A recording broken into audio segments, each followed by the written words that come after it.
Thank you for joining us on this Friday, January 24th.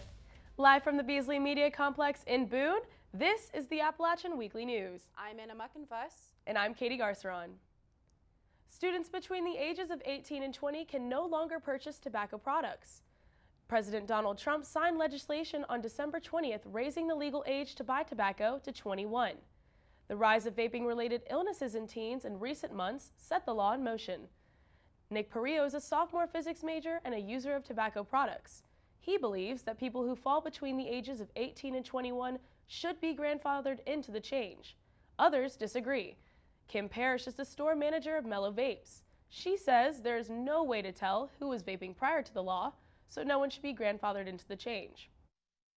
I've been a little concerned about possibly having younger kids come in here and get mad at me, but I can't sell them anything, and that's just it. I have to card everybody who comes through here even more adamantly before, even if I know for a fact that they're 21, they've been shopping here for, years kind of thing. I still have to card them every single time. Ben Asma is the Assistant Director of Wellness and Prevention Services. He says he's proud of the government for going against big tobacco companies and making a stand for what's best for communities. When a freshman music education major first decided to attend college, he struggled with the application process. Dylan Hickok is a first-generation college student. He's not the only first-gen student at App State. 28% of undergraduate students at App State are the first in their families to attend college. Hickok says when he was applying, he had to rely on counselors in high school. It was pretty tough. I had to rely mostly on my counselors at school because my mom didn't know anything except when the deadlines were and what I needed to do. And she didn't really understand the kind of stress that went behind it about applying to places and the amount of work involved in it. So I felt very pressured the whole time. There are multiple resources on campus available to help students adjust to college life. The Office for Student Success can help with academic coaching. For more information, go to the website studentsuccess.appstate.edu. Switching gears, Katie, there are a lot of people in Boone with unique and creative talents, don't you think? Yeah, with a lot of ups and downs too. Our correspondent Zenaira Marine Lopez has the story of a student who's brought his talents to App State. Roll in Grayson Johnson. You may have seen him around campus before, riding to class in his Heelys. Or you know him from the world of yo-yoing, where he goes to competitions even as far as Iceland. Or you may have seen him on Vine when he gained 36 million views from this video. That was 5 years ago, and now he's a freshman at App State majoring in psychology. He still yo-yos, but he's focusing more on his position as a Heelys campus representative for App State. From using the shoes as a kid, Grayson says he enjoys his job of promoting the shoes and yo-yoing as well. It's kind of like a full circle thing for me, and now I can Heely and yo-yo, and all of my yo-yo friends and the friends that I have made here are all, who also know what Heelys are all just as astounded as I am that it's a thing. Grayson mentions that his position has been received well, but there's just one thing.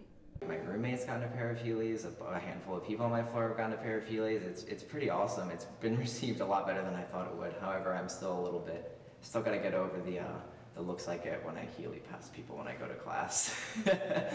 You can keep up with Grayson on his Instagram at clyw.gray and watch him as he competes this summer with his yo-yoing. For the Appalachian Weekly News, I'm Zenaira Marine Lopez. Unemployment rates in Watauga County are expected to remain low in 2020. The rate now stands at 2.6%, according to Dr. Harry Davis from the Walker College of Business. He presented his economic forecast earlier this month, and he says the tourism in Boone continues to rise this year due to the economic expansion. An App State professor may have an answer to one of North Carolina's most infamous mysteries, Katie. Yeah, that's right, Anna. The Brown Mountain Lights have stumped scientists for centuries, with some stories dating as far back as 1200 AD. The lights are attributed to the ghosts of Cherokee maidens searching for their lost husbands. But that's not the only explanation, Katie. Daniel Caton, the director of observatories, says he was inspired to research the lights after a student claimed to have caught them on camera. Despite several sightings from locals and tourists, Caton believes the up-close encounters could have another explanation, an unexplained phenomenon known as ball lightning. And all of their descriptions sound like an interesting physics phenomenon that we don't understand either, and that's ball lightning. These globs of sports ball size glowing gas or whatever that suddenly appear either indoors or out, drift horizontally mostly, even claim to drift through windows, but I don't know about that, and then dissipate in tens of seconds at most. It's absolutely fascinating. Each night, Kay monitors Linville Gorge with 2 cameras. Caden collects the footage and posts it on YouTube. If you pay close attention, you will see an anomaly caught on camera in July of 2016, Anna. But that's not all, Katie. Caden says good scientists should always be skeptical. But after years of studying the lights, he may have become cynical. Social media may affect your mental health more than you think. Instagram announced it was going to test the number of likes people receive on their content in the United States. Ronnie Pugh is a freshman journalism major. He says that Instagram likes play a large role in the lives of college students because they want to be popular. According to psychalive.org, Instagram is the worst app for mental health, and that it, quote, negatively impacts body image, sleep, and bullying, unquote. Chris Hogan is the director and chief psychologist at the Counseling Center. He says that students might not realize how much time they spend on social media, which contributes to an unhealthy relationship. If you feel you or a peer need help, go to the website counseling.appstate.edu for more information on self-help. A new minor is coming to the curriculum at App State soon. American Sign Language has increased in popularity on App State's campus within recent years. The Communication Department now offers 4 levels of ASL classes. Students on campus have also created the ASL Club. Alicia Toomey is the advisor for the ASL Club. She says ASL is very good for visual learners and helps enhance communication skills. There are a lot of students who try to take a foreign language or another language, and it becomes very difficult for them because, number one, if you don't use a language, it's hard to pick it up. Immersion's the best way to learn. Toomey says administration is very open and receptive regarding the growth of ASL in the future. 250 App State students celebrated the legacy of Martin Luther King Jr. on January 20th with a day of service. Appalachian and the community together works with community partners to perform small acts of service. The acts are meant to honor MLK and other civil rights activists. A goal of the challenge is to help students serve the Boone community. Morgan Wilkinson participated in the challenge. She volunteered at Jones House by setting up microphones for an event. She says the MLK Challenge is a good way to honor Dr. King. We're just helping clean up the house, getting ready for events that are going to be happening here at the Jones House, which is a very historic house. It's a very well-known house here in Boone, but we're just showing some love here, getting ready for any events that are going to be happening here soon, coming up in spring, any concerts, art galleries, anything like that.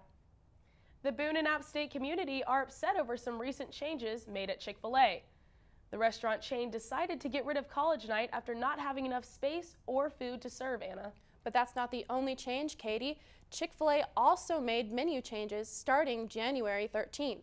It no longer offers side salads, grilled chicken wraps, large milkshakes, or decaf coffee. Coffee will only be served in one size. And those large milkshakes are my favorite. The college night deal was offered every Wednesday night from 5 until 8. Students would show ID and buy a large drink and a side, receiving a free sandwich or entree. Grayson Miller is a student who works at Chick-fil-A. He says some customers are upset about the changes and take their frustrations out on employees. He asks that people realize when something good is taken away, something else always comes back. Speaking of something new, a new graduate assistant at the Multicultural Center is excited to increase awareness about the center. Imani Dillon is a marriage and therapy graduate student. She says in the past the center hasn't hosted many events. She says she plans on collaborating with other multicultural groups on campus to host new events. Jocelyn Recoy is a junior political science major. She says she wants to see more events that include students from all underrepresented backgrounds. The first event of the year is called Come Through and Chill. It takes place this afternoon from 1 to 4 in room 112 of the Student Union. Well, now that the football season is over, it's time to check in on sports with Connor Davidson. Connor, what's new with App State athletics? Thank you, Anna. There's a lot to be excited about this spring, and App State women's tennis has unfinished business this spring. Last year, the Mountaineers played great. They finished 9-1 against Sunbelt opponents and secured the #1 seed in the conference tournament. Despite the high ranking, though, they were defeated in the first round and their season was over. Juniors Maria Zacharias and Teodora Sivo say their goal this year is to get back to the Sunbelt tournament. Everyone was kind of on the same page, and we went to the tournament with the same mentality, and then it just like slipped out of our hands. But I think everything is the same. It's just one match at a time, just like work hard, but like our goal, like he always says, like our goal is to just get to April. That's when it's the tournament. On Monday, the Mountaineers kicked off their season when they took on #8 NC State. App State lost this one 6-1 to a very talented Wolfpack team. They're now looking ahead to Sunday when they face Virginia Tech in Blacksburg and hopefully get their first win of the season. App State Wrestling has had a very good start to its season. They sit at 6-2 and have 3 wins over Southern Conference opponents. The only losses for the Mountaineers came at the hands of nationally ranked opponents, #18 North Carolina and #6 NC State. Last night, the Mountaineers decimated Duke 45-0. That marks their second shutout of the season, and it's also head coach John Mark Bentley's 100th career win. Congratulations, coach. They now look to continue their success tomorrow when they host the Appalachian Invitational in the varsity gym. App State women's basketball is still struggling to put one in the win column. They now sit at 4-13 and are just 1-5 in conference play. Pre Stanley leads the charge for the Mountaineers this season, averaging 14.3 points per game.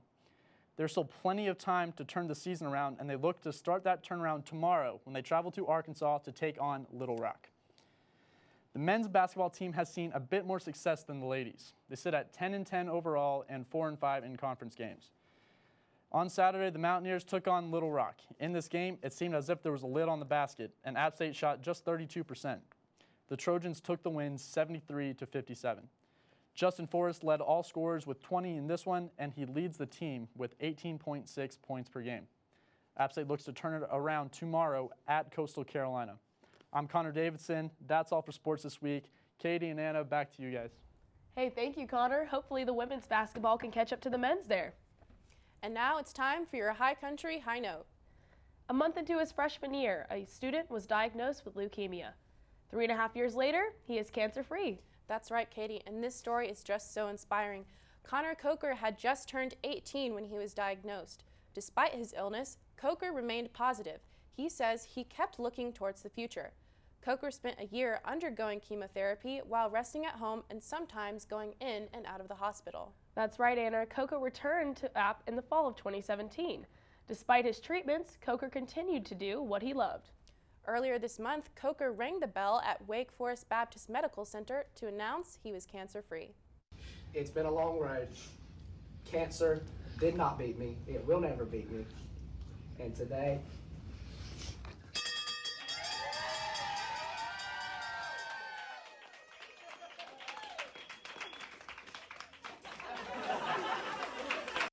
That's a great moment, Anna. Coker says he felt like a weight was lifted off his shoulders, and he's very thankful to be done. What an emotional story, Katie, and I'm so grateful it has a happy ending. That's our report this week. I'm Anna Muckenfuss. And I'm Katie Garceran. For all of us at the Appalachian Weekly News, thank you for watching. And welcome back to school. We'll see you next week.